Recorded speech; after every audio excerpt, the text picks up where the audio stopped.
Assalamualaikum warahmatullahi wabarakatuh. Alhamdulillahirabbil alamin wa bihi nasta'in ala umuri dunya waddin wassalatu wassalamu ala asrofil anbiya'i wal mursalin wa ala alihi washabihi ajmain amma ba'du. Sahabat rahimakumullah, alhamdulillah kita sudah berada di hari ke-13 Ramadan. Semoga amal ibadah kita diterima di sisi Allah Subhanahu wa Ta'ala, dimudahkan menyelesaikan puasa Ramadan tahun ini dan meraih derajat takwa. Amin, amin ya Rabbal alamin. Sahabat rahimakumullah, Islam ialah din yang mulia dan memuliakan manusia. Turun dari zat yang maha mulia, Allah Subhanahu wa Ta'ala. Dia hadir dengan berbagai keunggulannya, sebagaimana ia pun tegak dengan berbagai karakteristiknya. Allah Subhanahu wa Ta'ala berfirman di dalam Quran surat Al-Anbiya ayat 107. A'udzubillahi minasyaitonirrajim. Wa ma arsalnaka illa rahmatan lil alamin. Dan tiadalah kami mengutus engkau Muhammad sallallahu alaihi wasallam melainkan sebagai rahmat bagi semesta alam. Kata Ar-Rahman dalam ayat ini diartikan sebagai keterangan bahwa Muhammad adalah Ar-Rahman.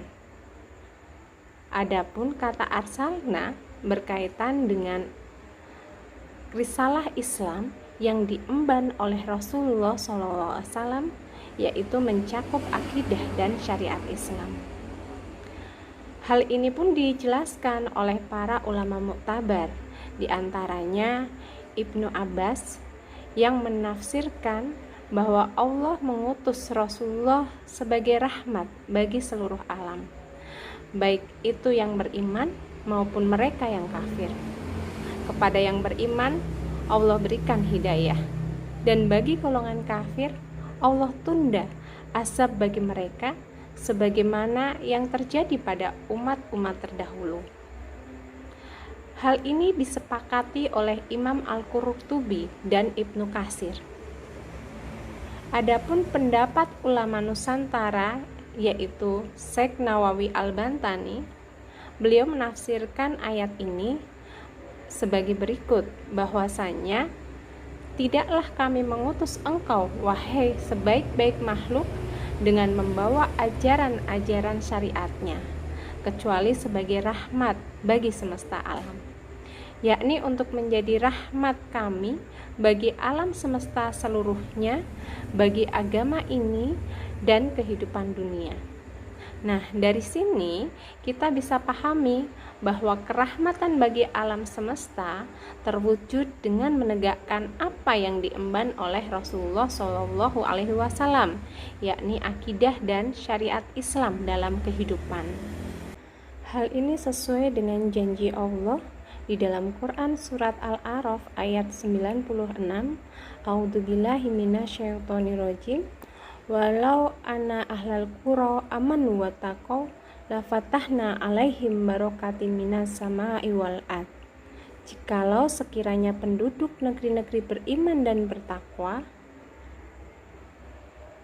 pastilah kami akan melimpahkan kepada mereka berkah dari langit dan bumi. Walakin kadzabu fa akhadnahum bima kanu yaksibun. Akan tetapi mereka mendustakan ayat-ayat kami itu, maka kami siksa mereka disebabkan perbuatannya. Sahabat rahimakumullah, dari ayat ini mari kita renungkan bersama, kenapa janji Allah ini tidak bisa terrealisasi dalam kehidupan kita saat ini. Tingkat kemiskinan yang tinggi, bahkan sampai derajat kemiskinan ekstrim terjadi di kota kita tercinta.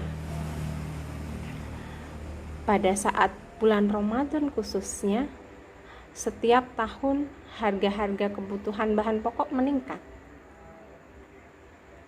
Belum lagi kalau kita lihat banyak yang terjerat dengan pinjaman online atau judi online. Kemudian dari angka perceraian juga semakin meningkat. Yang ini terjadi rata-rata karena faktor ekonomi dan perselingkuhan. Tingginya dispensasi nikah yang disebabkan oleh kehamilan di luar nikah juga tinggi. Tindak kriminalitas merajalela di semua tempat. Semua ini sejatinya adalah buah dari dicampakkannya Islam sebagai aturan kehidupan. Karena kita hanya memposisikan Islam sebagai agama ritual semata, kita telah terjebak oleh racun sekulerisme yang memisahkan agama dari kehidupan. Padahal Islam mampu menjadi rahmatan lil alamin karena memiliki hukum yang mengatur seluruh aspek kehidupan, baik hablum minallah yang mencakup akidah dan ibadah, hablum nafsi yang mencakup makanan, minuman, pakaian, dan akhlak, hingga hablum minannas yang meliputi persoalan politik, ekonomi, sosial budaya, sistem sanksi, dan pemerintahan. Dalam politik Islam, negara merupakan pemegang pengaturan urusan umat. Negara bukan sekedar fasilitator ataupun organisator, tetapi negara berfungsi sebagai pelayan yang menyediakan apa yang merupakan kemaslahatan umat dan menjauhkan mereka dari segala bentuk kerusakan. Dalam bidang ekonomi, Islam memisahkan antara kepemilikan umum, kepemilikan negara, dan kepemilikan individu. Sarana umum, hutan, pertambangan, dan semua yang menjadi hajat hidup orang banyak dijadikan sebagai milik umum. Negara mengelola dan mengembalikan hasilnya untuk kesejahteraan umat. Dengan demikian, negara memiliki sumber pendapatan yang cukup untuk menjamin kemaslahatan umat, baik kebutuhan hidup, pendidikan, kesehatan, maupun keamanan. Negara tidak perlu menarik pajak dengan besaran yang mencekik dan tidak perlu menggalang dana jaminan sosial. Dalam sistem sosial, negara mengatur interaksi laki-laki dan perempuan ke arah kerjasama yang produktif di antara mereka, menjauhkan bentuk-bentuk interaksi yang menimbulkan fitnah dan memunculkan syahwat yang akan menimbulkan kerusakan akhlak dan moral. Adapun dalam sistem sanksi, negara menerapkan hukum-hukum persangsian, pembuktian, dan sanksi yang menimbulkan efek jerah. Sebagian adalah hukum-hukum yang Allah telah tetapkan, yaitu hudud dan jinayat. Dan sebagian lagi Allah berikan hak kepada hakim untuk memutuskan sesuai dengan prinsip-prinsip yang ditetapkan oleh Islam berupa hukuman taksir. Sedangkan dalam sistem pemerintahan, Islam menetapkan khalifah atau imam sebagai pemimpin umat yang bertanggung jawab atas seluruh urusan mereka. Islam menetapkan serangkaian hukum tentang pengangkatannya, tugas dan tanggung jawabnya, serta mekanisme koreksi dan pengawasannya. Begitu juga Islam mengatur peradilan, pembuatan aturan perundang-undangan, dan struktur pemerintahan. Dengan pengaturan yang menyeluruh, Islam membuka peluang bagi terwujudnya kesejahteraan umat di dunia untuk muslim dan non-muslim. Namun, pengaturan secara menyeluruh ini hanya dapat dilakukan oleh sistem Islam. Sejarah membuktikan ketika Islam diterapkan secara utuh, rahmatan lil alamin tampak nyata. Pada masa Khalifah Umar bin Abdul Aziz, bukan hanya manusia yang merasakan rahmat, bahkan binatang, sampai serigala tidak mau memakan domba yang digembalakan. Begitupun hubungan antar agama, berjalan harmonis di bawah naungan Islam.